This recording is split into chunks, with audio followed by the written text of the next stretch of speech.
has a lot of practical experience, when it comes to investment decisions and business. And I'm sure this evening, excuse me, this evening is going to be impacting that knowledge, and he's going to be sharing his experience with us. And I know we will all go away having learned so much, that is going to radically change the way we see things, the way we approach life, and it's going to impact on our finances. So I'm very excited and exceedingly glad to be introducing um, my own bishop speaking on the Flex Connect series, the third session on developing entrepreneurial thinking. Bishop Moses, thank you very much for coming. Please take over from here. Thank you so much, Dr. John. It's been always great to be associated with Flex, and I'm glad that I could be part of this great vision that is impacting life, sharing knowledge, and etc. And to everyone that is on there, I just wanted to say you are very much welcome, and my greetings to you. I can see Follow. He's now known as Boss Follow, also on there, and Counselor, and many others that are out there. All the Flex Connect people and other people that have joined from other platforms. I think the information also went to is it Douglas Upon's platform, where he talks a lot about Change My Money story. And I know that there are some people who said they would also join in. And any other person that have joined who has seen this advert anywhere and you are on there, we just wanted to say you are very much welcome, very much this evening. Thank you again, Dr. John. Like I said, the vision of Flex is sharing knowledge and raising also leaders. And it is all about leadership excellence and sharing knowledge. And so that is what we are feeling, just sharing knowledge. And knowledge, they always used to say, when you know it, it can always do wonders. When people lack knowledge, they perish. But when we have it, it brings us into a place of elevation, brings us promotion into our lives. So today, pleasure is mine. I was going to say pressure is mine, but pleasure is mine to talk about developing an entrepreneurial thinking. I suppose a lot of people will be saying, oh, pastor, you are a pastor, but why do you talk about entrepreneurship and thinking, entrepreneurial thinking? And we also know you to be a pastor, but we also realize you're a sociologist. And what is a medical sociology as well? I graduated in the field of mental health and developed a particular interest in something called sociology of medicine. And I became a researcher in that. And I obviously took it a little bit forward into looking at it from a transcultural perspective. So I am also a very big fan of cultural diversities and cultural practices and cultural awareness when it comes to issues around mental health, which is my area of research, which I did a lot of reading. I'm a big fan of people like Frank Fanon and all the anti-psychiatry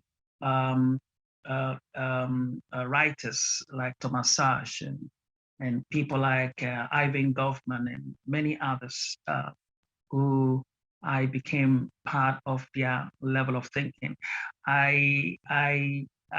It's so strange because when you begin to read books like that, you would become very skeptical about anything scientific.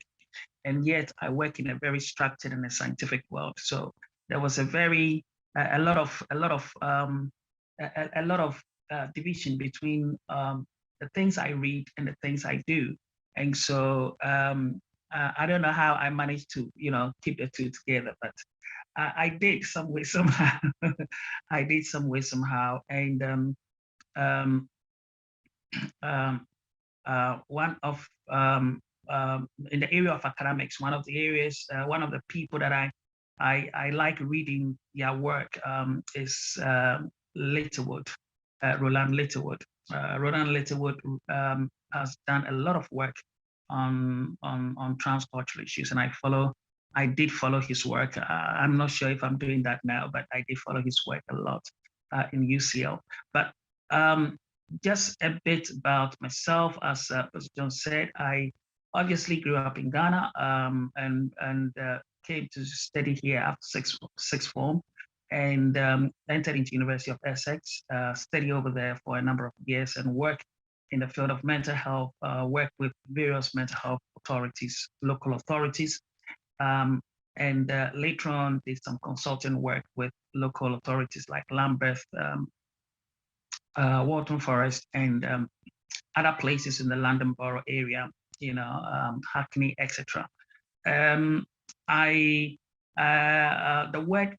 word sociology as to psychology is the fact that you look at things from inter rather than intra. When somebody talks about a psychologist or a clinical psychologist, he's saying that he's dealing with a person who has internal problems within himself. When you look at a sociologist, he is actually looking at what society is looking at and how society can make people sick. So some of my areas of interest also were things like issues around poverty and how poverty can make people sick. You never know that. How class systems can also make people sick. How families and what we call institutions and all kinds of institutions which are more functioning, especially when you live in an institution where it is very biased and prejudiced in this way, it can make some people sick. So these were some of the things that I was looking at as a medical sociologist, and these were the areas of interest that I picked up to obviously concentrate on. But I do also have a great insight and understanding into psychological models, and I did a lot of work in family therapy, and did some work with Tavistock as well in years gone by. So I do have a great understanding when it comes to people, when it comes to internal issues of people, but also to some of our social structures and systems that obviously political systems that can make people sick as well. So all these things are things that I have great interest in. Apart from that, all these are my interests, but things that I like doing 24 hours, and even if I'm dead, I'll wake up to still do it, is to preach the gospel. So that is me, Pastor Moses. And tonight, I'm just once again glad to take you through this subject called developing an entrepreneurial thinking. I wanted to review different types of thinking for us to be able to understand where I am coming from and how I developed this concept of developing an entrepreneurial thinking. Now, in this presentation, I'll be looking at how we can create to create an awareness of the different, I'm just wanted to create an awareness of the different types of thinking that we do have. I'll be talking again about what we call, what an entrepreneurial thinking is about from my perspective. I'll be talking about toxic mindset, thinking patterns of an entrepreneur, common mistakes that people make in life, and then the making, managing, and multiplication of resources and anything that we've been given. And then I'll conclude, and hopefully if there are some questions, we'll be looking at some of these questions. So I'll be starting by looking at what we call different types of thinking. There are quite a few different types of thinking. I'm just going to review them. I read about quite a few types of thinking. When I obviously came into the United Kingdom, I had only one type of thinking. My thinking was a very round thinking, secular, because I was always made to write composition, and my composition was almost always about what I did. My writings were very round. It was very romantic. It didn't have any kind of analysis to it. It didn't have any kind of reflectiveness to it. And sometimes they are all based in fictionals and sometimes not realistic. So I realized that there were a lot of limitations to my own level of thinking when I first came into the United Kingdom. Having studied in Ghana from Form 1 to 6th form, I realized that there was a shortfall in my kind of level of thinking. So I began to look at different types of thinking. And I learned some of these things personally. I learned some of these things also from books, and I learned some of these things also just by being a Christian. Now, I realized that one of the kind of thinking that people look at is what we call a big thinking, where people look at big things and they believe that they have to look at a bigger picture, because the bigger picture always gives you a better output than just looking at things from a smaller perspective. So they have a kind of a thinking where, especially if you're a Christian, you always be looking at things from a bigger picture, because you wouldn't be looking at things from the nitty-gritty. You always just be grandiose in your thinking, and sometimes very you always sometimes exaggerate the way you look at things. So even if something is small, you see it as big. You are not confused by how big, how terrible and the whole situation is, because you have a bigger picture in mind. And that is one of the ways in which people think. The other way by which people think is also what of focused thinking, where their thinking becomes very much focused on a particular kind of processes or process. And so they would look at things from that perspective, and that is just what they look at. Focused thinking is very good in the sense that it makes you not to become distracted and distracted by other things. You are always focused on what your assignment is and what you want to do. And so such people, you will find out that no matter what they are doing, they will do things a little bit here and there, but they will come back to what they are doing because they are focused on what they want to achieve. And so even when you are talking with them, having a conversation with them, whether they are eating or drinking, all their mind is focused on one particular thing that they need to do. And until they get it out of the way, they definitely will not stop. I mean, you'll find people who are perfectionists, usually very focused thinkers. Now, we also have what we call creative thinkers, and creative thinking is the kind of people who are very innovative in thinking. They think out of the box. They look at things and then they come out with issues and ideas that you said, wow, how did you arrive at this? They are the kind of people who can do anything with anything. They can take a piece of paper which seems to be rotten, and they can create a nice picture out of it. They are very creative in their way of doing things, and they are not usually limited. They are very innovative, and they are always looking at creating new things and reaching out to new things. These kind of people are great people as well. We also have what we call realistic thinkers, and these realistic thinkers, you need them. I need a lot of realistic thinkers because I'm a kind of a big picture thinker. And so if I have to do anything, I always need people who are realistic. And that is the reason why there are some people who are always my friends. I mean, I have a lot of friends, but there are some people who are always my friends. One of my best friends is Pastor Osborne. Pastor Osborne is a realistic thinker. He always would, no matter what you tell him, he would always say, let us base it in reality.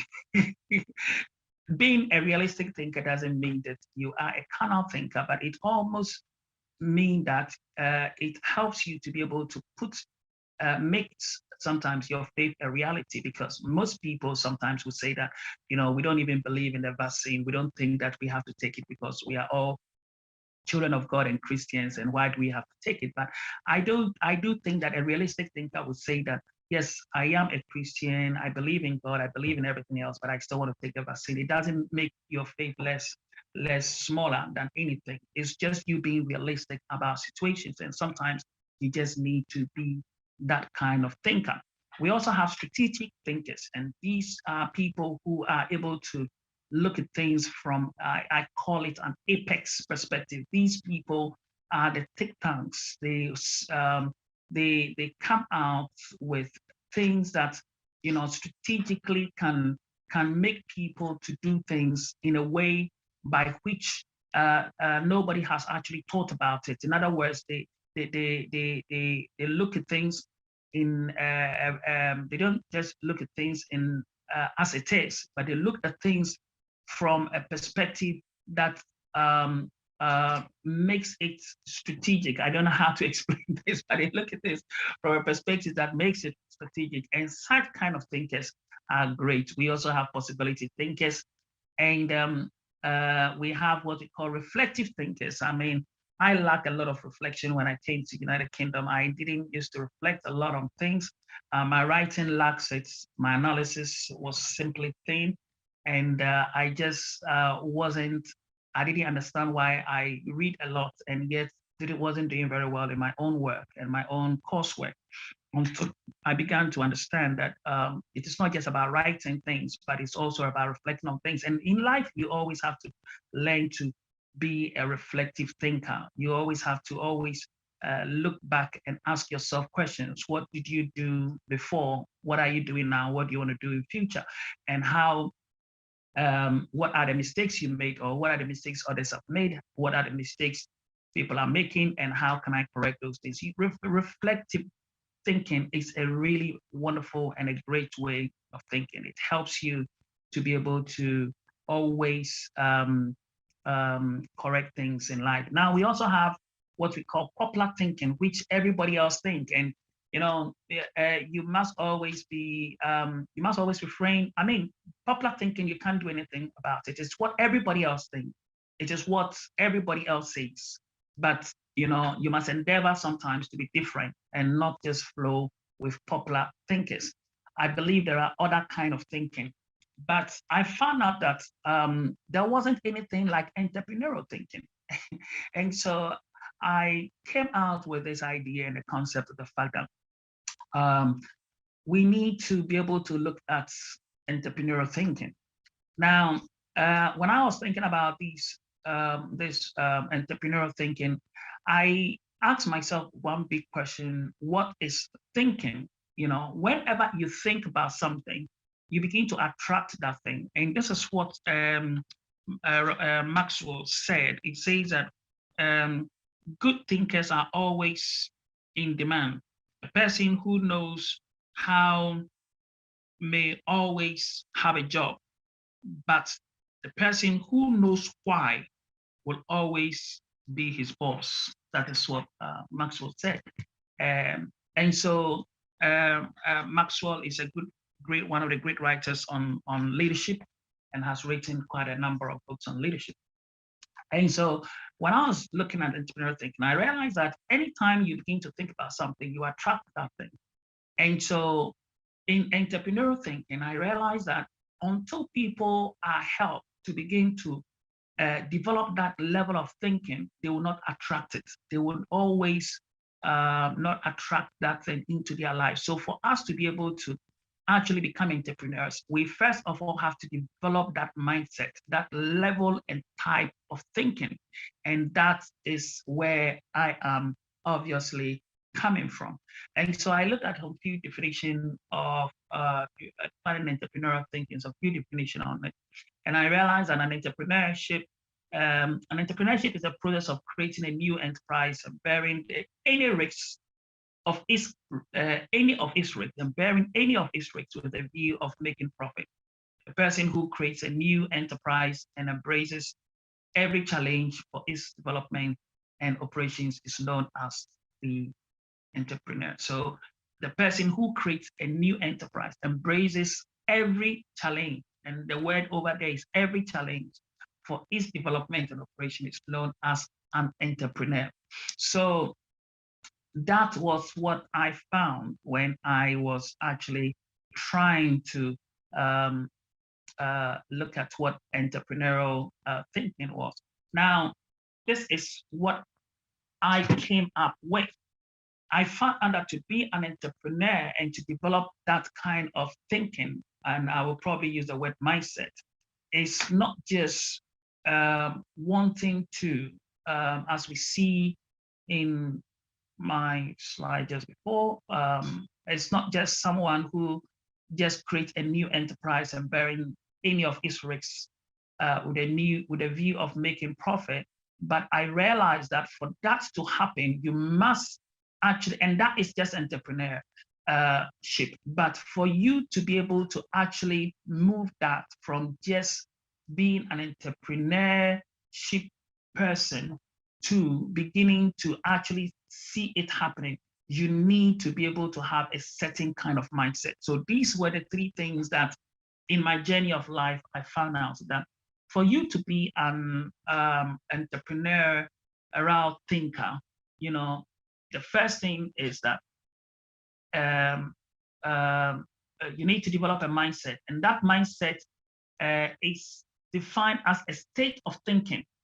So an entrepreneurial mindset is a state of thinking that is concerned about the multiplication of all that one has. So all that you have. When investment mindset is in place, you are always looking for avenues to multiply what you have through different channels instead of consuming or wasting it. So that was the first type of definition I came up with in terms of developing this whole concept of entrepreneurial thinking, that you need to have a kind of a mindset, a way by which you're thinking about something that is looking and or is concerned about the multiplication of all that one has. That means that if something leaves your hand, your pocket, or it leaves your life, it must always go to bring multiplication. It must multiply. It must always multiply. So when investment mindset is in place, you are always looking for avenues. So this is the key here. You are always looking for avenues. And it will surprise you to know, I mean, one day I wanted to buy a particular kind of car. I think it was a Cobalt. And I didn't think that it was quite common around, because you always see different types of cars and things like that. So I came out of the garage, and it was nice because it wasn't very expensive and etc. And it was a really nice car, but I didn't think it was common around. And when I came out of the garage, I realized that everywhere I was going, I was seeing Cobalt. And I was asking myself, is this car that's common around that I have never seen it? Why? Because I haven't developed that mindset. You see, when you begin to develop mindset, you'll be looking unconsciously, you'll be looking for that thing because you haven't developed a mindset for something, you are not looking out for it. But when you develop a mindset for something, you would realize that even when you are sleeping, you'll be thinking about that thing when you are awake, wherever you are. And so because I started developing a mindset for that particular type of vehicle, everywhere I passed, consciously or unconsciously, I was attracting it. And so if you develop that entrepreneurial mindset, you would realize that you will begin to, attract things into your life, and you will always be looking for avenues to multiply what you have through different channels instead of consuming or wasting it. And that is one of the key things about developing an entrepreneurial mindset. The second thing that I found out is that an entrepreneurial mindset is concerned about the acquisition of assets and not liabilities. When you go into the world of accounting, they would always tell you that everything that you have is an asset, and everything that's your liabilities are things that you don't have and but you need. They kind of they don't actually in accounting terms, they see everything. Even if I have a TV, it's an asset. And so if the bailiffs comes into my house or something like that, and I owe maybe something like council tax or whatever you owe, and you've been taking up, there is a judgment, and they come into your house, they want to list all the things that you have. So you may have a 2000 or maybe 19 something old mobile phone, the YAM one, and they will still see it as an asset. They will still see it an asset, but that is not an asset. My definition of what an asset is that anything that actually creates value becomes an asset, and a liability is anything that actually depreciates in value. So you will. So I found out that an entrepreneurial mindset is concerned about the acquisition of asset and not liability. So now, if I'm looking at asset, would that asset appreciate in value, or would that asset depreciate in value? If it depreciates in value, it becomes a liability instead of an asset. And so if I have money and I want to multiply that money, I wouldn't go and buy something that would depreciate in value, but I would like to be able to put that money into something that would appreciate in value.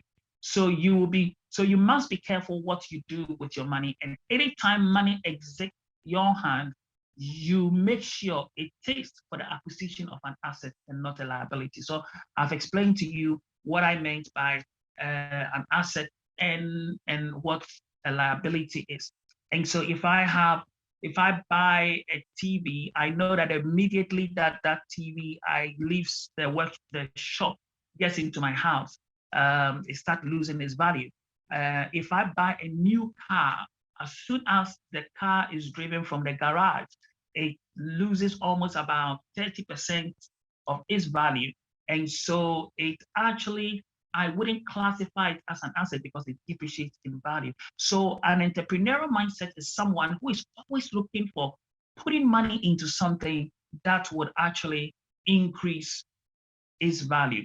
The third thing that I found out about an entrepreneurial mindset is that it is concerned about bringing you to a level of life where money works for you instead of you working for money.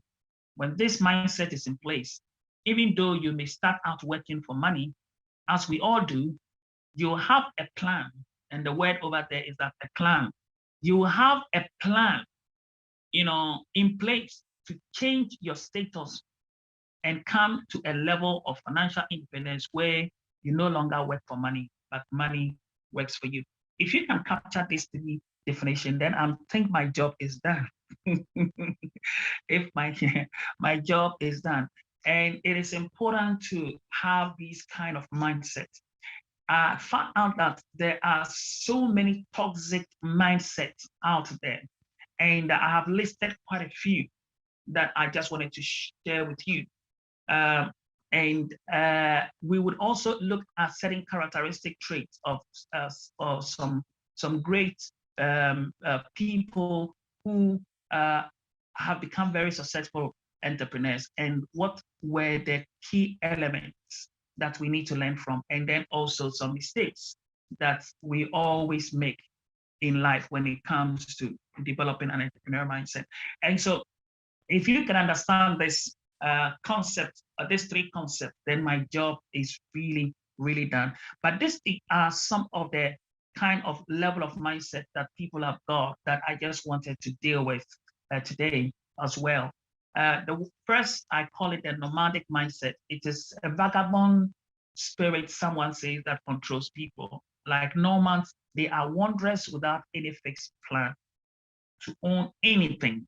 They don't want to own anything. They go to a place, they wipe all the resources over there, and then they see when that resources has been wiped off, then they move on to the next place.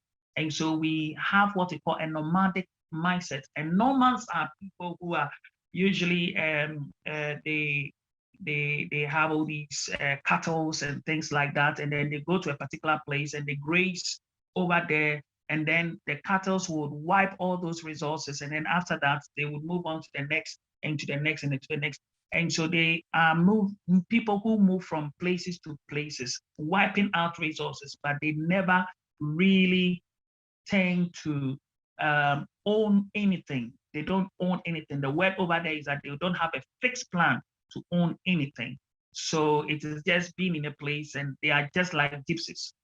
People with nomadic mindset go from sometimes job to job, place to place, business to place, without focus or consistency. They lack staying power. The word over there is that they lack staying power to concentrate on one thing until it produces. So this is a kind of mindset that is toxic. And if you have that kind of toxic mindset, you've got to deal with it. Because if you start something, you've got to keep at it, because it's being said that a man who actually bought Manhattan. I think it was Manhattan, and he believed that there was oil there, and he dug it and he dug it and he dug it, and then he was tired, and so he decided to move on. So he sold it for, I think, $1 or so, if I'm right in my story. But there is a story along those lines, And the next person who bought it, he just just dug it only once, and poor, the oil just got busted.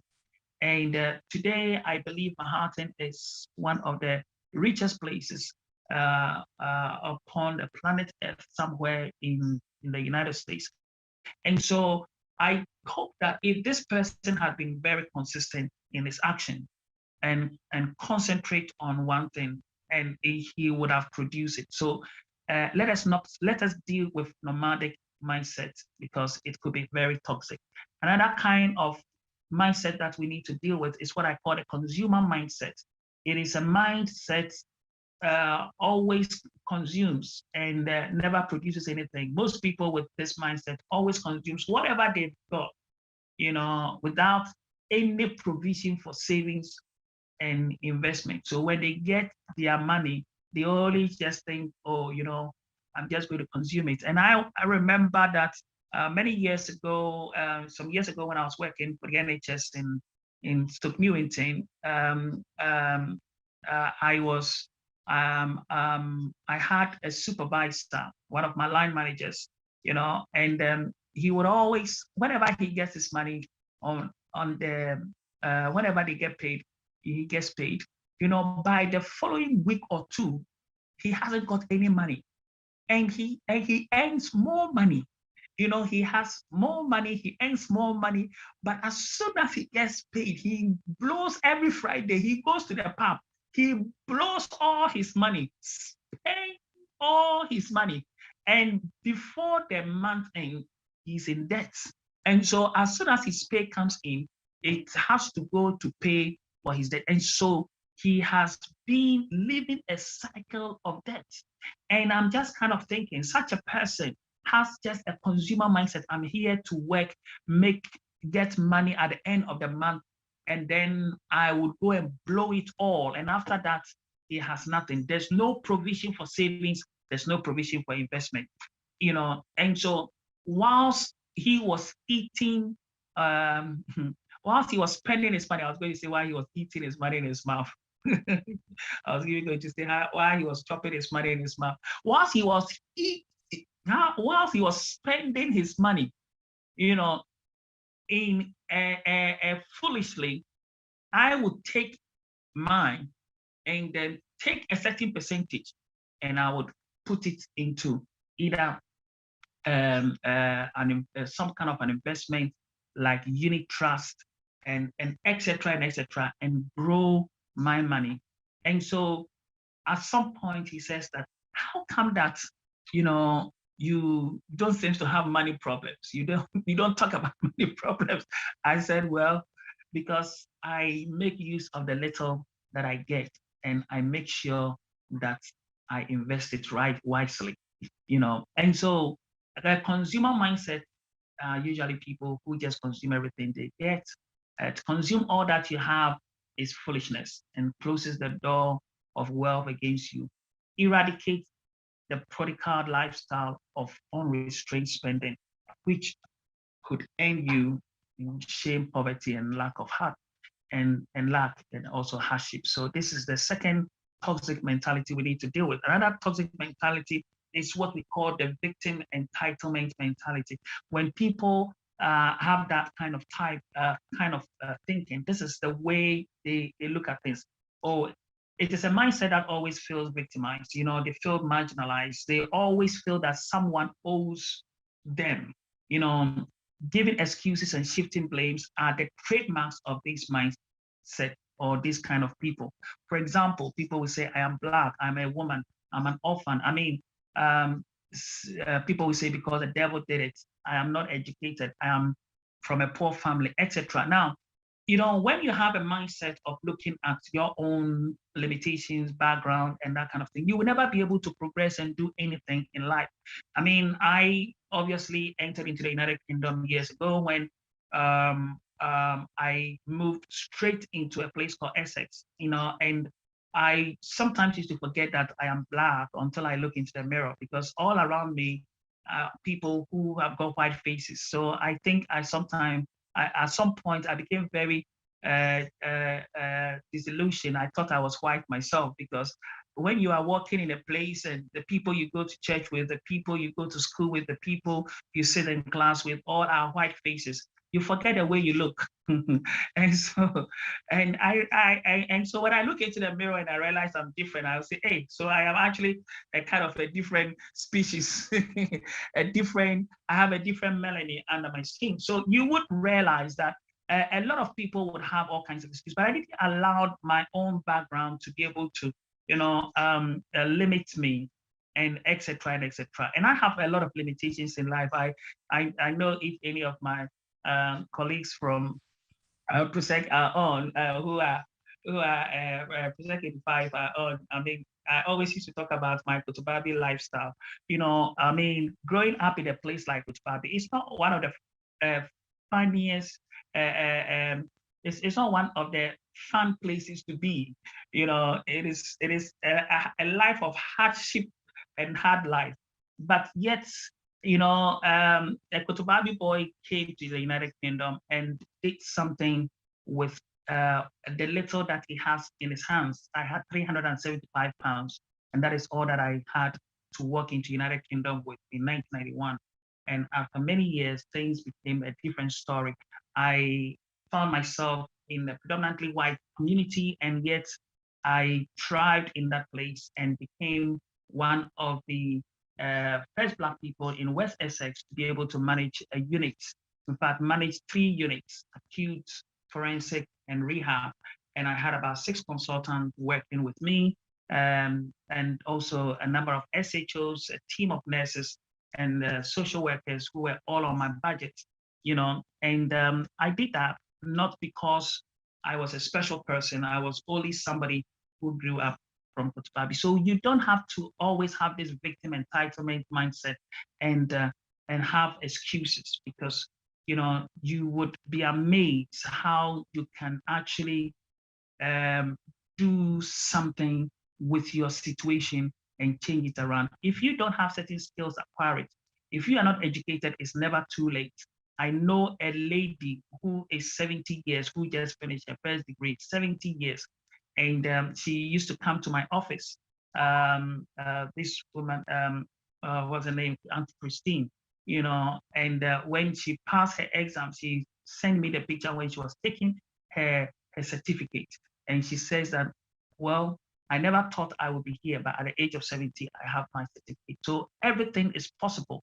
Amazingly, for every excuses you give, there are 1,001 people with worse circumstances that have made it. So a victim mindset would always keep you in the same spot for life, except you eradicate it, you deal with it. No one can make you fail without your permission. And so whatever you allowed or permit is what gets you. The fourth and the last one, I just wanted to, like I said, I'm just taking, I hope I'm okay with time. I'm just kind of, right? I will stop where I need to stop when the time is up, and then we can ask questions. But I obviously wouldn't be able to exhaust this kind of topic today. There is a lot when we talk about entrepreneurial mindset and things that we need to know. So I will just stop when it is time. I think we're finishing at 8 o'clock, if I'm right. And so I would do that when we get there. And then we would use the rest of the time to to be able to ask questions. Perhaps maybe those questions would help us to be able to answer a lot of stuff. A friend of mine called Douglas Frimpong said he was going to be on. If it's on, I guess he is a good candidate to answer a lot of our questions here. He's a great entrepreneur as well. Douglas Opon actually is his name. Now, what is the fourth thing that I want to mention is just having what we call a salary mindset. I mean, I started by working in the NHS, but I didn't actually end up there Because when you have a salary, you realize that your life is at the mercy of people. They determine when you wake up and when you go to bed. They determine your lifestyle and everything else, because you have to get a salary. When you have a salary mindset, you realize that without your salary, you can't do anything else. And it is fixed and it is limited, and it can even depreciate with time, because you can be on a particular salary and that salary will not go any further up.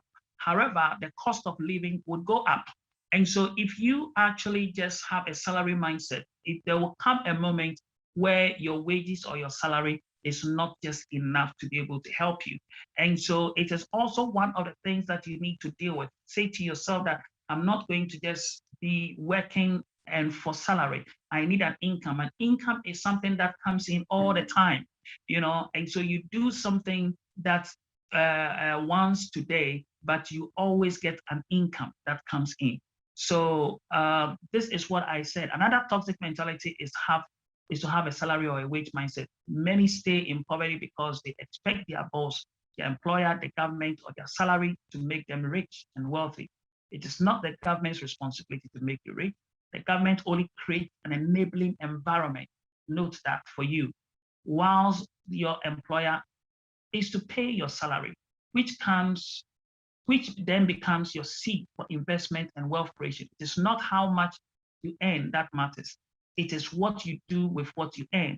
If you do the right thing with your salary, you can change your story. Now, a little bit about my story on this line. My first job I had was just to work in a shoe factory in Melita Shoes, somewhere in Tottenham, at White Hart Lane, not very far. And I was slipping shoes, and I was earning £2 an hour. At the time, the minimum wage used to be £2.75. But because I was a student at the time, I was being underpaid. And so I'll come home with 72 pounds, because they would take an NI £8, and I still have my pay slip. I always used to tell people I have my pay slip. I did that for 3 months, graduated, and made myself an officer.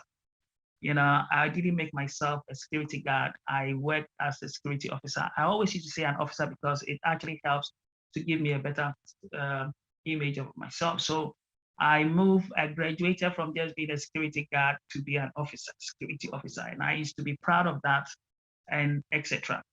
Now, I started earning a little bit more, £2.50 an hour. But between a particular period, I would say that between was it September?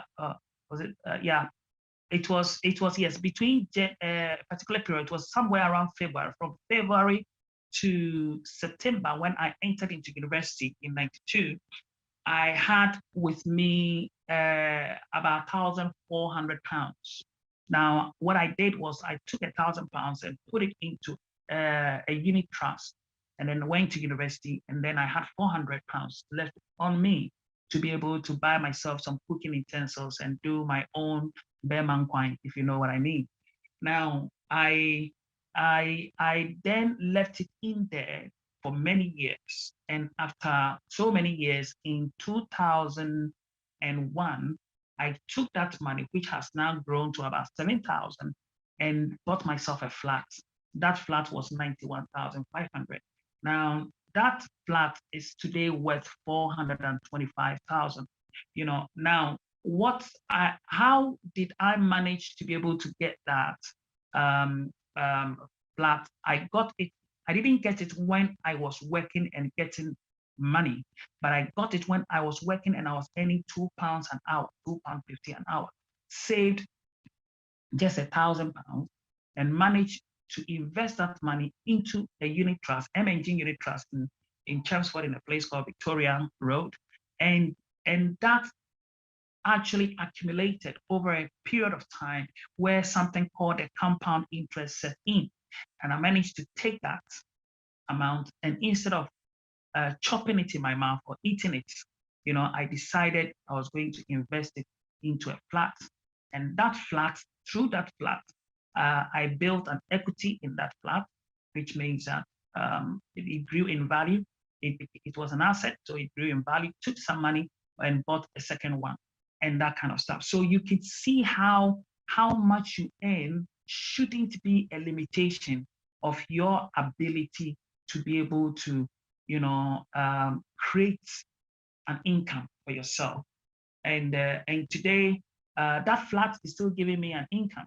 And so in my state where I'm not able to go out to work, I still get an income from that flat. And so that is a kind of a toxic mentality, just always thinking about salary mindset. So what about if you cannot work? What about if you get ill? What about if something happens to you? What about if, the unexpected happens? Does it mean that you are going to be without money? If you were hit by COVID and you were followed, and or you lost your job, retrenched, or whatever it is, what happens to you? These are the kind of mindset we all need to deal with. Right, I think I've spoken quite a lot, and it's almost getting to 8. If I'm going to move on to the next, we're probably going to keep going. And so I'm going to leave it here, and if people can, obviously ask some questions. Next thing that I was going to do is just talk about the traits and what successful entrepreneurs do, and what are the key qualities and characteristics. So can we ask some questions? If there are some questions that we want to ask, I can answer them. I can answer as many questions. I can tell you about budgets, why you need budgets. I can tell you the trap of being in debt. I can tell you what a good debt and a bad debt is.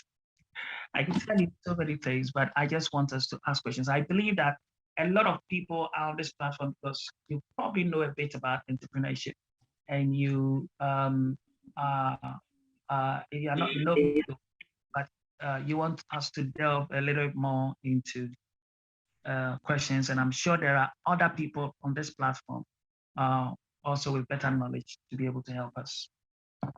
Okay.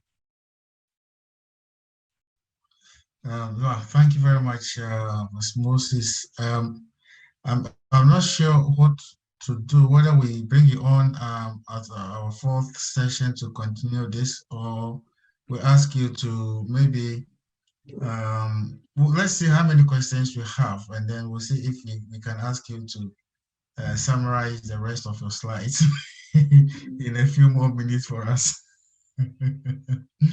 But the first, let me say thank you very much for this insightful presentation. This level of different kinds of thinking and different kinds of mindset. I believe that we have all learned a lot from this. The nomadic kind of mindset and the consumer mindset. It's really, resonates with me in terms of what I've seen of some people. And the people make this joke that someone once said, "Oh, we have really enjoyed ourselves before." That's a kind of consumer mindset. Everything is consumed and nothing is saved. So I think there's a lot more that you need to share with us, but for now, maybe we'll just try and take some questions, and then we'll see. Might want to do a second part of this presentation, because this is very important, especially for the people of our kind in this part of the world, and even in Ghana as well. I mean, these are the kind of things that we really, really do need to pay attention to. The salary mentality is not, there's nothing wrong with starting, with a salary, but there's everything wrong with staying there and not doing anything beyond that. So this is very deep stuff that you shared with us. We really appreciate it. Thank you very much. There are a couple of comments here. I'll pick them up, and then you can raise your hand. If you want to ask a question, you can text, you can write, you can write in the chat box for your question, and we'll pick that up from the chat box, or we will give you the opportunity to ask your question. And if you have a contribution, to make on what's been shared as well, that is very much welcome. You want to share your own experience as well, you're very much welcome, because we are here. This is a platform that we learn from each other. That's what Flex is about, sharing knowledge, inspiring people. So feel free if you want to also share some experience that will be helpful to somebody. So thank you very much once again, Bishop. Really good, very insightful presentation. The first comment is, is there any book on entrepreneurship that you would like to recommend? Any book on entrepreneurial mindset? I think it's to be particular mindset, because we tend to Yeah. see a lot of books on entrepreneurship, like you mentioned, Mm, but there mm. isn't a lot that focuses on Yeah, I'm, mindset. I'm actually I'm actually trying to see if I can write one.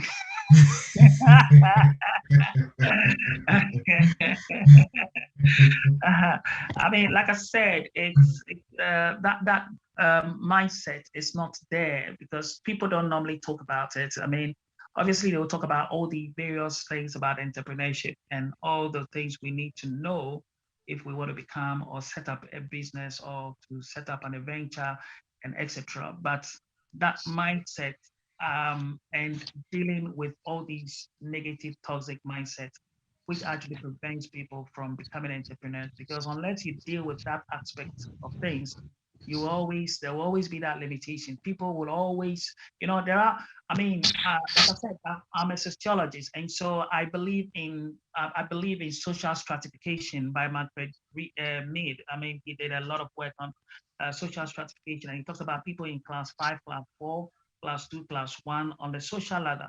And as a sociologist, you would probably say that, I always have to be with people on the class 4 and 5 of the social ladder and identify myself with them. But the problem is this, that, most of the people in class 4 and 5 of the social ladder, or the lower class of the social ladder, always have got very toxic mindset. And because of that, even though they have great potential, great abilities to be able to move from that to the top, they always are limited by their level of thinking.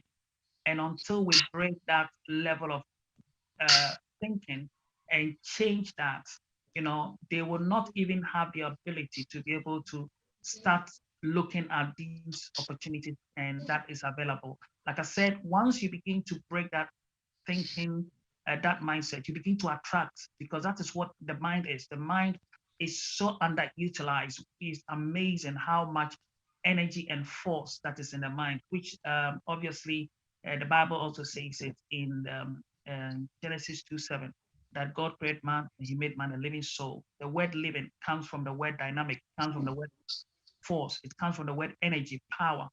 All those things are in there, and the soul is made up of the mind, and the mind forms 69% of the soul.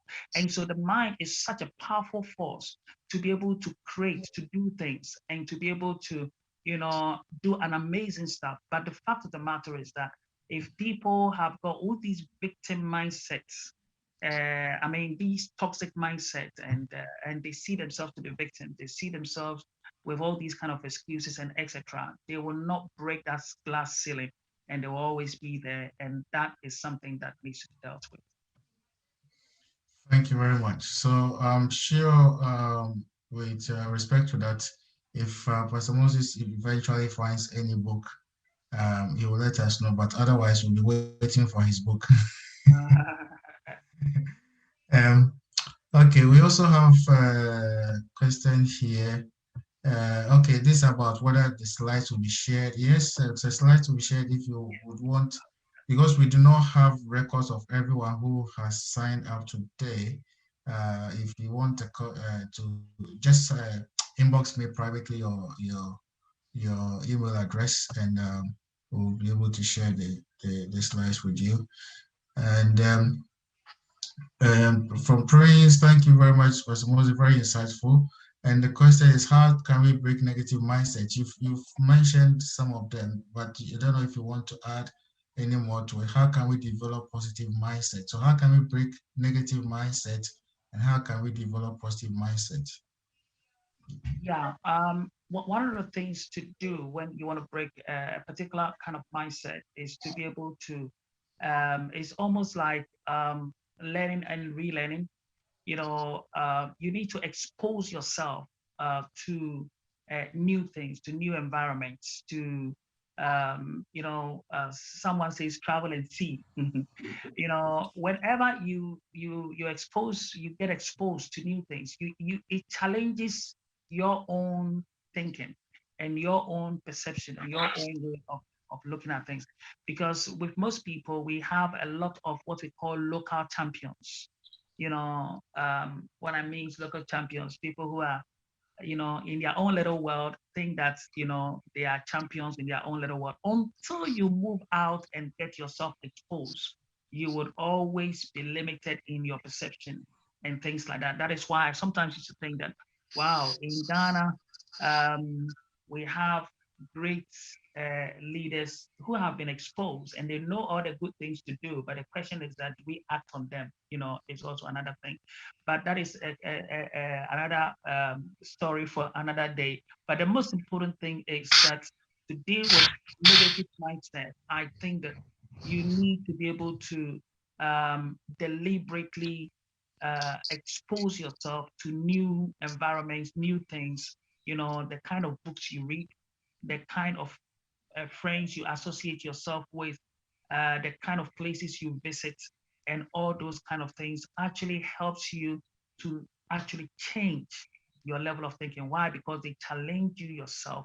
You challenge yourself to be able to start doing better, and that helps you to be able to break that negative mindset. But much, much more importantly, your association is a very, very important way of beginning to because you see, there is a group of is it wolves. They always work in teams and they attack in packs. They don't. They believe that they've got to do it together, and you can always tell who someone is by the kind of people they associate themselves with, and etc. So your association helps. The kind of books you read is also going to help you to become myopic or not.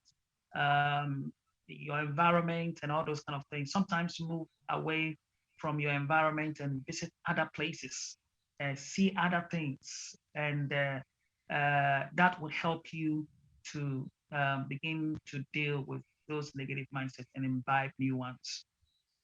I hope that has helped. Yeah, and I think I mean talking about association, those of you who were on the session when before we started, I mentioned that when you are with Pastor Moses, you wouldn't what do you say? What do I say? You wouldn't have to rent for a long time. You will have to buy. And I mean, my personal association with him, within less than 2 years of being in the UK, I was able to get my first, I was able to buy my own house, and I would say it's because of my association with him, he getting me to think that way, because you might be thinking, oh, it should take a lot longer than that. But once you begin to think in a certain way, you also begin to find ways of making those things happen. So association is very, very important in terms of how you're able to proceed or progress with, your entrepreneurial mindset or thinking or acting, in an entrepreneurial manner. Because I guess it's one thing thinking that one way and then another thing acting in that direction.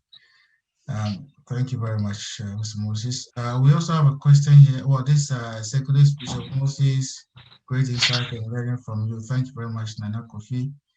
Samuel says, hello, please, I am a level 100 student of Ghana Institute of Journalism. I want to ask, in what areas can I invest the little money I save? So this is someone looking for some practical tips, some practical help, little things that he can begin to do from now. So Bishop Moses, do you have any thoughts Yeah, for him? yeah.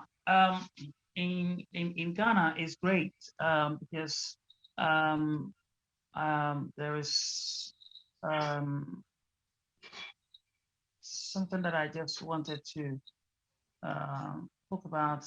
Yeah, I'm just trying to find that information. Let me just see if I can get that information. But there is something that I found out in when you are in Ghana. Ghana is a developing country, and it's a place where there are a lot of problems. And so, any place where there are problems, you realize that there's also a flow of of of money. And money is known to be a currency, and that means that that currency can it flows. Anything with a current flows, and it flows from one place to another.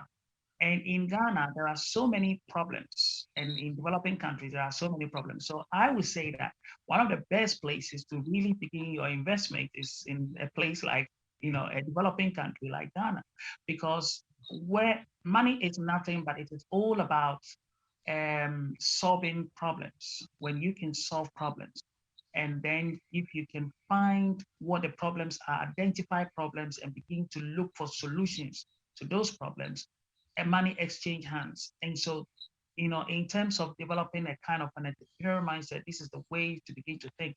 Sometimes we always used to think that it's only when I travel and I go someplace or do certain things before I can actually be able to become financially independent. But I say financial independence, which I call it FI, is when you have financial discipline, with good financial planning that leads you to. So financial discipline, I call it FD, financial planning, I call it FP. So for you to be able to have with good financial discipline, good financial planning will lead you to what I call financial freedom, FF. And that is what I call FI, financial intelligence.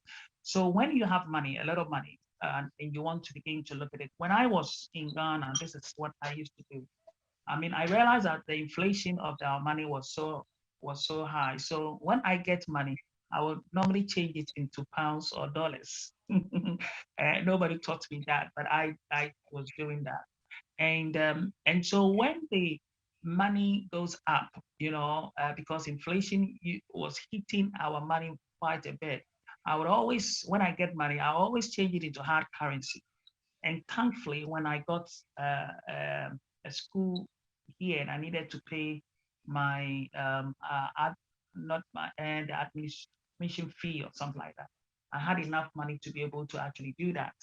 And when I needed to buy my tickets, and I went to melt the rest of the money that I had in pounds, I managed to have more money to be able to, purchase my tickets to travel. But around that time, I didn't have a bank account. I can't remember having a bank account when I was in, but that was it. But now the financial instruments in Ghana are a lot. For you to be able to actually begin to look at some more practical ways. What you need is what we call financial vehicles, and there are so many financial vehicles that are out there in Ghana at the moment. There are things like fixed deposits. There are things like what do you call it, treasury bills. There are there are there are all kinds of stuff that are happening in Ghana. I mean, I'm not living in Ghana now, so I wouldn't be able to tell you most of the things that is happening there in Ghana. But I know that it is an environment in which, if you can actually find a trustworthy company or a financial institution that can actually help you to begin to take your money, a certain percentage of your money every month, and begin to invest it, I believe that you can begin to grow it.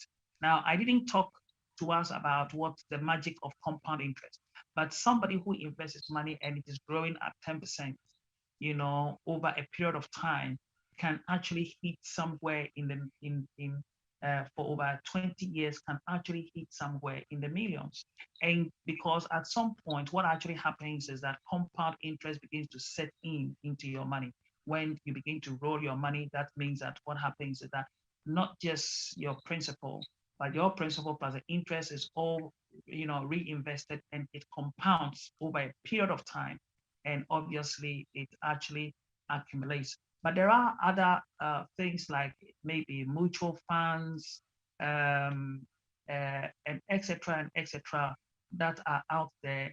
I would speak to some few friends, get a little bit more information about some of the investment vehicles that are really good in Ghana, and then I would let you know. I would send it to you, and you can use it as your first um, um, investment vehicle.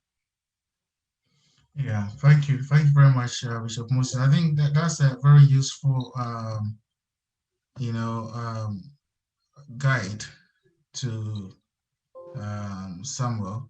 I think the treasury bill, is a good one, as you mentioned. The unit trust, we got this Stanley investment. Uh, EcoBank has their own. Should I say EcoBank? Yeah, they also have their own. Um, all the banks, actually, all the major banks have their own um, investment vehicles that you can begin to put some small money in. Someone was telling me how she put some small money in Treasure Bill, long before she traveled to the UK, and even forgot about it, and now it's worth, the tens of thousands of Ghana cities that she can use to do something worthwhile. So even at this level, the mistakes that we make as students is that we think that we do not have enough. But even the little that you have, if you can put some aside, it will make a big difference down the line. So thank you very much, Bishop. If you have a question, please raise your hand. We'll call you and you ask your question. Um, okay, Prince has a comment. He says, I really love I hope so, someone, I hope that helps. So it's good that you are thinking about investing at this stage. You don't have the consumer mindset, set aside a little, even if it's from your student's loan, put some aside. And Prince says, I really love the concept of association. We are who we associate with. That is very true. We are who we associate with.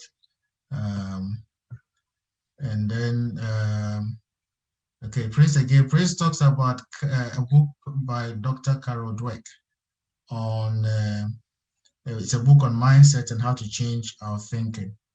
So please, if you can take note of that book, Dr. Carol Dweck's book on mindset. And then some suggest that you invest in cement. That's a good one. Building material building materials are always going up in prices in Ghana. I mean, I was talking to a friend, and he told me how in a matter of a couple of months, the prices of iron rods in Ghana had doubled. So if anybody had installed some iron rods, then they would have made more than 100% profit in just a matter of weeks. So if you have some money, buy some cement and keep them, but make sure you keep them safely. Otherwise, it can also harden. If it hardens, it's gone to waste.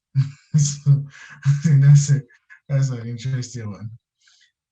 There's a question here: which interest rate rate virtually zero, and the main domain financial instrument almost down to zero, and ISA is probably also the same. What do you recommend as a good investment option at this time in the UK? Yeah, Moses, I think this is a very good one for you. So in the UK, savings rate, ISA Mhm. rate, I mean, virtually is zero. If you put your money in the UK, Yeah, it's virtually zero. So what would you recommend for people in the right. UK in terms of Yeah. I investment? mean, two things in the UK. Everybody is entitled to up to 20,000, what we call tax-free money through ISA.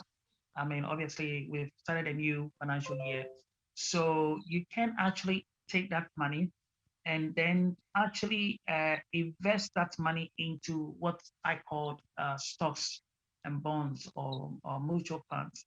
And you can actually do that strategically if you don't know how to do it personally through maybe someone who is a fund manager.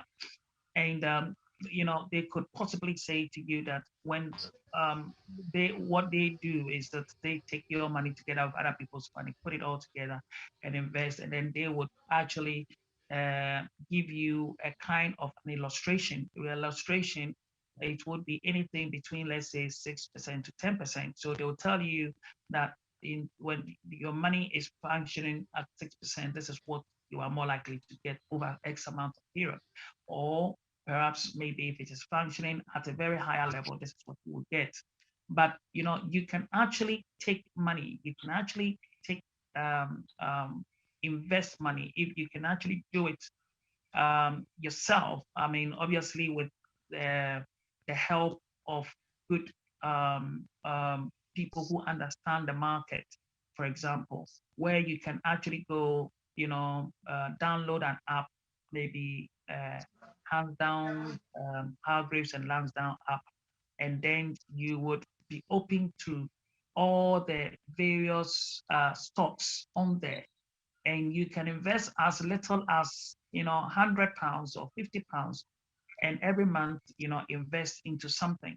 So with good mentorship, and again, I never talk about mentorship, but mentorship is one of the things that you need to have, which is one of the great traits or things that the mistakes that people do is that they don't have mentors, is to be able to find someone who understands a little bit about the money market, where they can actually say to you that, put your money into Netflix, because we can see that in the next 4 or 5 years, Netflix is going to do very well, or maybe Apple, or maybe this, or maybe that. Or there is sometimes, I mean, one of the safest one is to be able to find a group of various companies that are called which is fund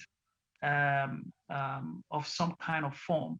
And what actually happens is a number of companies, you can buy some kind of a share in that number of companies that have come together. And every time you can go onto your app, you can see how your money is growing, and your money is growing. And I do that. I put in £200 every month just by a standing order that I do, and I set up. And so it goes into my app.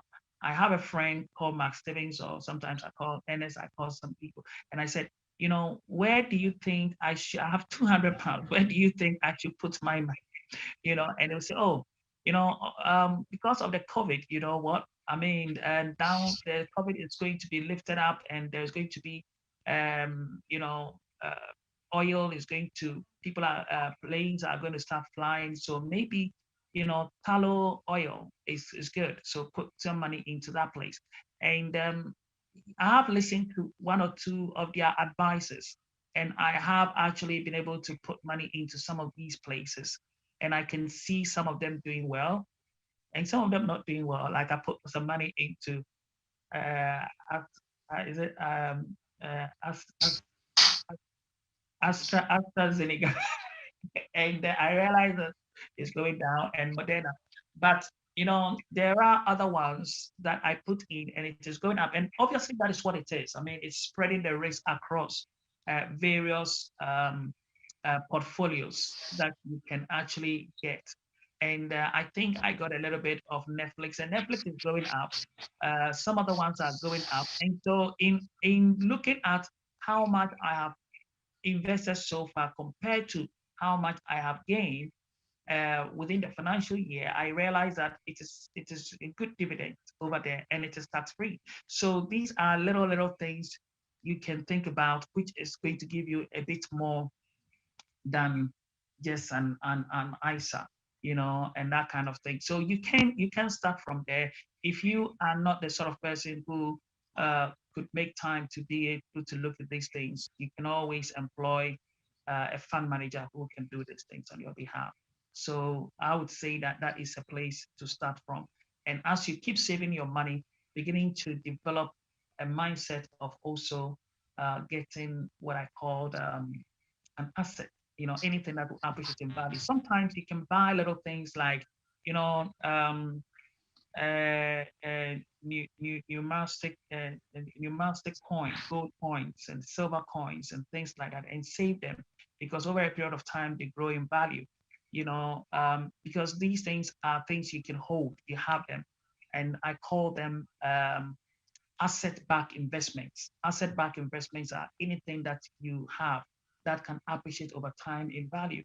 So if you have a little bit more money, you can buy some paintings, You can buy all kinds of stuff. Even people invest into wine. You wouldn't believe it, but wine is something that over a period of time grows also in value. So all those kind of stuff, little things, but it all depends on how much money you have and where to start from. I would always say that start with the little you have and look for various channels that will be out there that would help. You know, yeah, yeah. Yeah, thank you very much, Bishop. I hope that's helpful because I have been thinking about that myself. You know, the UK, putting money in the UK doesn't seem to do much, you know, in terms of returns. So, and then FBI, you've got fund shares. So is that, do you want to comment on that? I saw your hand up as well. Is that available in Ghana as well? All FBI? right. So thank you very much, Pastor John. I don't know if you can hear me. Yeah. All right. So Pastor Moses, also thank you very much. It's been exciting listening to you. And I would like to, you've said it all, but I'd like to say just something little with regards to aside from Ghana. Aside the fact that now the world is a global village and people over here in Ghana can also trade online, I would like to put on record that and because of the financial sector clean up by the Bank of Ghana and then the Securities and Exchange Commission, as financial system with regards to investment is very sound now. And so each and every one of us can walk into any bank or investment company or insurance company, so even the pension and then the fund management company, just like Pastor Moses said, talk to them, and all the products that they have are very sound because they have been highly capitalized. What I mean is that there's no quack financial institution on the market which will dupe you. So when you work with the bank, they have various investment products that they can help assist you.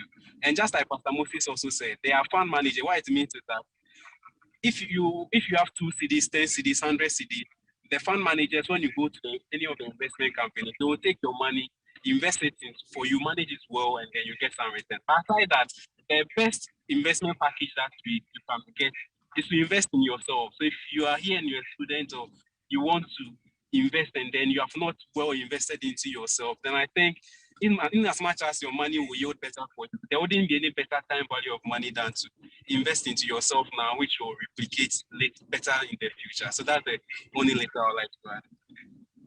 Thank you very much, FBI.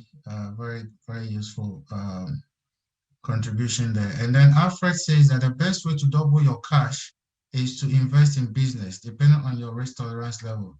T-bill and bank fees, they won't make you much cash, but will help you keep the value of the investment. So Alfred, you want to comment on this? Are you talking about starting a new business or investing in an already existing business? If you want to comment briefly on that, please. So can you hear me? Yes, please. All right. So just like I was saying, just a touch on it. For our part of the world, and then in Ghana in particular, in fact, in most places, putting your money in saying that in banks, fixed deposits and treasury bills will hardly make you enough cash to save. But the ideal way is to go into business. Why I say go into business is even selling pure water in Ghana is profitable. We may not have the luxury of time to be selling, but just by the mere fact of getting into something, to use the money, to practically use the money, it's better than for you to buy T-bills and stuff. T-bill and co will be giving you 13% per annum, 14% per annum. But what is the end goal? How much returns do you want? So if you're having like 500 Ghana cedis and you have somebody who can sell the pure water for you because you don't have the opportunity to sell the pure water. It's just an analogy. You realize that when you buy the pure water in bulk and give it to this person is selling that pure water, the person will make a double amount of that cash of the capital. So 3 cedis, the person is making 6 cedis. It is much more. I see that to be much more a way to make more money than to just put it in T-bills and stuff. I'm not disagreeing to the fact that T-bills and fixed deposits also generate some level of income. They do, But for to really make great, I mean, and we also need to know that the risk level in doing businesses is also higher than that of just placing T-bills and fixed deposits. Thank you. Yeah. All right. Thank you very Yeah. much. So I would like to add a little. I really appreciate the final comment remarks Mr. Alfred made. That obviously there's high risks in doing business too. So I would like to say in business the risk varies with returns. So if you want more returns, then obviously you have to take on more risks. And so if you are likely to take in more risks, then the best approach is to invest in businesses. Like Alfred said, there are multiple returns over there. Other than that, you may have to look at other investment packages on the market, which are less risk-free, or even investing in shares. Thank you. Yeah. So I think, yeah, there's a number of factors that comes into play here, you know, in terms of looking at what you do. Because if you're already in full-time, say, employment, or you are doing some other work, let's say you are self-employed, you know, getting into another business is might be difficult in terms of the time commitment. So I think it's looking at different streams of income. So maybe your main job, your career giving you one source of income, and then another source being an investment that you make, whether it's the treasury bill. Someone was asking the treasury bill rate. I think it's about between 13 and 14% per annum at the moment. So yeah, I think those are all very, very relevant points. Yes, if you get into business directly, you probably will make a lot more money, but you have to ask yourself the question: do you have the time? Now, have you got a product that you're going to sell? Do you have buyers for the product? You know, a number of factors will have to be taken into consideration in whether you go directly into business or you go, you know, virtual. I mean, you look at a less directly involved way of investing. So thank you very much for those remarks. So we have to probably take two more contributions and then we can wrap it up. We have Kwamna has his hand up. Kwamna. Yeah. Hello. Thank you very much once again for this forum and all the contributions that have come. I basically just want to tie it all together, right? So far, all the submissions definitely coming from a good place, definitely in a good direction, and then definitely sounds very good. But I think if you are not careful, we may think that they are competing suggestions when, as a matter of fact, they are supposed to be complementary. So why do people invest, right? Or why do you want to invest? Why do you want to save money? Why do you want to grow money? So on and so forth. Various reasons. There are some times that you may want something to perform above inflation just so that the value of the money doesn't go down. There are some monies that you would want to, you know, have easily accessible to you just in case there's an emergency, you can fall on it. And then there's the one that you also want to double and then become rich and all of that. And then, like you also mentioned, there's the element of time. And then there's the element of, you know, like Alfred also said, what exactly is your end goal from the investment decisions that you are doing? And I think in the world of finance, there's something called diversification, right? So you basically don't put your eggs in one basket. So as a person, I feel like if you are beginning to invest, like the level 100 gentleman here, he can start from the safest and the easiest, right? Which is treasury bills. It's offered by the government. The rate of default is almost 0%. And it's always pegged, you know, a few percentage points above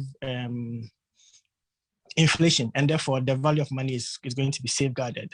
From there, then he can move into, you know, like cash, money market instruments, you know, data bank, M-Fund, EPAC, Stanlib, EcoBank, Fidelity Bank, so on and so forth, and then graduate all the way onto when he is going to be able to have a high risk appetite, to be able to earn a high risk reward in the form of trading in stocks and all of that. So I really think that, you know, everything that has been said is amazing, but one person can have treasury bills, can have Stanley can have stocks and then can invest in an entrepreneurial business, depending on the objective of each of these streams that they are looking at.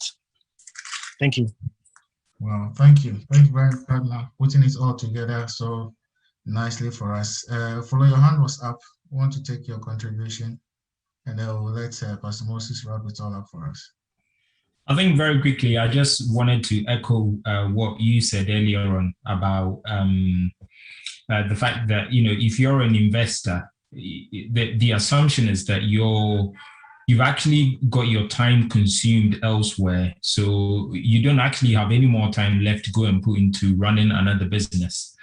And therefore, what you're trying to do is essentially what Pastor Moses is sharing with us is you're trying to get your money to work with you. So the type of income that we're talking about here is passive, as in something that you're not actively working and spending all your energy and time, but how you're actually getting your money to work for you. So I'm echoing that. But I think somebody made a comment that you're better off putting your money into business. And what I want us to draw a little bit of an attention to is the fact that, when we talk about the money markets that Pastor Moses is talking about and putting your money into companies like Netflix and Amazon, they are all businesses, all right? It's just, I think somebody mentioned it, the risk factor. And then, how likely is it that when I put my money in Amazon in 20 years, am I going to have it? It's likely that Amazon is going to be there in 20 years. I read a stat somewhere this week that says, 75% of businesses fail in places like Ghana after 3 years or after about 10 years. So if I put my money in some kind of company in Ghana, yes, it's potentially going to make some money for me. But the likelihood is that in 20 years when I'm gone, is that money protected? Or in few years when I'm gone, is that money protected? Is it going to transfer nicely to generations after you? So it's also more about security and what you're putting your money to. It's not the fact that if you put your money to Amazon, it's not going to make as much money as you give your money to blocks who's on the street. You've got a market in a shop in the market somewhere who can turn over quickly. So that's what I think I wanted to contribute, that these money markets, they are not just there, they are hedged against performance of other companies. So if you're putting your money there, you're hedging your money based on what other companies are doing in their operations. Yeah, thank you very much, Mr. Folsom. So it's been very, very insightful evening. I've learned so much. Prince, I'll contact you to find out more about the FANG shares. It sounds quite exciting. These are like the 5 big ones all together. It sounds very exciting. I'd like to put some money in there. So yeah, Pastor Moses, if you could kindly wrap it all up for us, and then I would announce the date for the next Connect section, and we would end the meeting. Pastor Moses, please. Yeah, thank you everyone for participating in this wonderful section and listening to this bold person talking to you.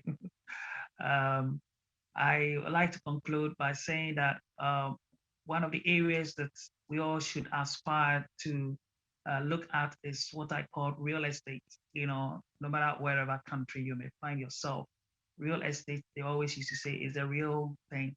And sometimes, a group of friends can just come together and decide that we want to buy a place and rent it out. And then we would see how it grows, because in real estate, you are not just looking at maybe renting to get some money, which is good money, but also over a time period, you are also getting that real estate also growing in value. And so I would say that it is a good place to look at.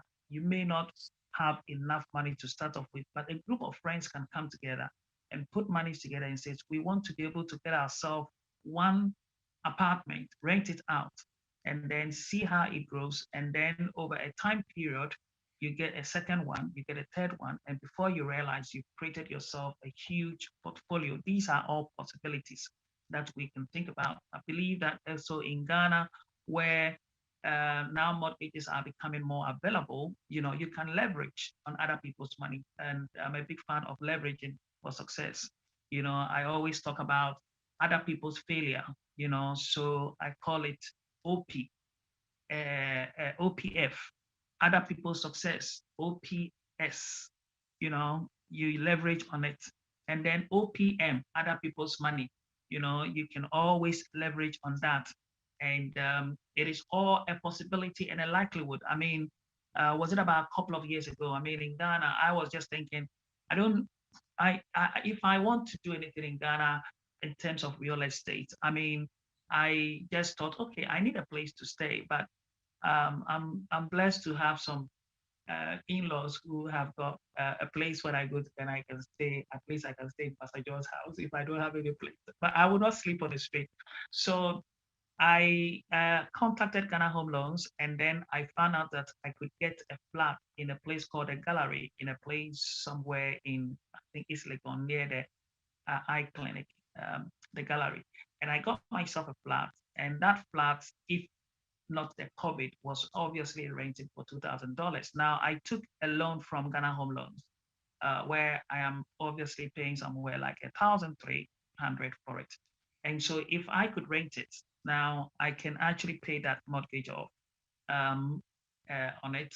And obviously the person who sold it was needed the money. So we negotiated on a good deal. And so I bought it less below what we call the market value, which is called BMP, below the market value. And so now somebody else contacted me and says, I want that flat. Can you sell it to me? And the person was prepared to offer twice as much as what I bought it for. So, I mean, what I'm just trying to say is this, that the real thing, of all investments, always aspire, whatever money you get, whatever money you save, whatever money you're able to, always aspire to at least get yourself, own something. Dr. Eltabel would always say, as long as you're a police officer here, own at least a piece of the land that God has given to you. So own a little piece of it. Do not wait till you are dead and then they only just put you into a 6x4 space, but own something. So these are things that when you have an entrepreneurial mindset, you can begin to think about. And by working towards it, I believe that in the next 3, 4, 5 years, you could own your own place. And it has got a lot of benefits to it. The fact that it creates income, you get rent from it, it gives you a place to stay, it gives you stability, and so many things and so many good stuff happens if you own a real estate. So that is my last word for everyone. God richly bless you. Thank you very much, Bishop Moses. Really, really good session tonight, and I believe that we are all going to be putting this into practice. We are all straight away from here going to find out what we can put some money in, if it's 100 cedis a month, if it's £100 a month, if it's 200 pounds, 200 cedis, you got to just start from somewhere. That is the bottom line. You just got to make a start. And I'm sure, God willing, maybe in a year's time, when we talk about entrepreneurship or financial management again, we will all have something to say that at this seminar we learned about this. I took this step, and this is the result. And we would all be thankful to God and to Bishop for bringing us all of this insight. So thank you all so much, and to everyone who has contributed, shared their own experiences, shared their knowledge with us. We really thank you. It's been a very good evening of learning, and I want to say thank you. Our next session, the next Flex Connect series will be on the 9th of May. So that will be 4 weeks from today. We're trying to stick with the second Sunday of the month. So it will be the 9th of May. So please watch out for the details of our next session, which will be the 4th in the series in this year, and we'll be sending out the details. So I want to say once again, thank you, Bishop. Thank you, everyone who contributed. God bless all of you who were able to join today. I can see Vida on. Thank you for joining. Abner Apples, God bless you. Godwin, good to have you on. Beatrice, Mr. Bella, Amla.